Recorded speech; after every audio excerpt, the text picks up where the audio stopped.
By by Stalin. நல்லா சத்தமா சொல்லுங்க, ஸ்டாலின் கேக்குற மாதிரி. 234 தொகுதிகளுக்கு திமுகவுக்கு பாய் பாய்னு ஒரு ஹேஷ்டேக் எடுத்துட்டு வந்திருக்காரு இப்போ எடப்பாடி. அந்த முழக்கத்தை பாய் பாய் ஸ்டாலின் ஹேஷ்டேக் முழக்கத்தை எடுத்துட்டு வராராம். என்ன சார் பாய் பாய் ஸ்டாலின், டாடா பாய் பாய் சொல்றாங்க சார். பாய் பாய் ஸ்டாலின்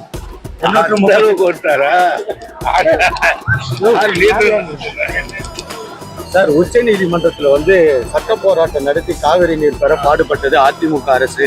இப்போ கோதாவரி காவிரி இணைப்பு திட்டத்தை நிறைவேற்ற முயற்சி செஞ்சோம். ஆனா திமுக அரசு ஆட்சி பொறுப்பேற்று அந்த திட்டத்தை கிடப்பில போட்டிருக்குன்னு சொல்லியிருக்காரு சார் எடப்பாடி.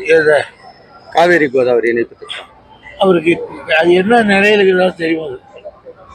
காவேரி ஜட்ஜ்மெண்ட் வந்தாச்சு, அதுக்கப்புறம் என்ன நிலைமைக்குன்னு அவர் சொல்லுங்க.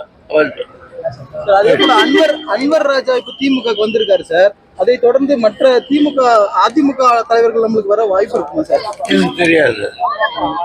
ஏன்னா எனக்கு தெரியாது. அன்வர் ராஜா வந்ததுக்கான காரணத்தை சொல்லியிருந்தாரு, பலர் அப்தத்தில் இருக்காங்கன்னு சொல்லிட்டு. அது அவர் சொல்லலாம், நான் சொல்லலாமா?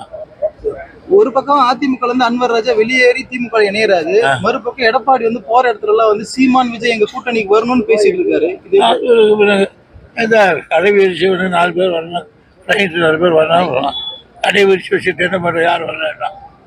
அங்க வாங்க சார், அவங்க சார். தமிழக முதல்வரோட உடல்நிலை இப்ப எப்படி சார்? காட்பாடி தொகுதிக்கு உட்பட்ட ஒரு சில இடங்கள்ல இந்த நத்தம் புறம்போக்கு இடங்களை வசிக்கிறவங்களுக்கு பட்டா இன்னும் கொடுக்கலன்னு ஒரு கோரிக்கை வச்சிருக்காங்க சார். 8000 பேர் வருவோம், அது பார்த்து கொடுத்துடலாம்.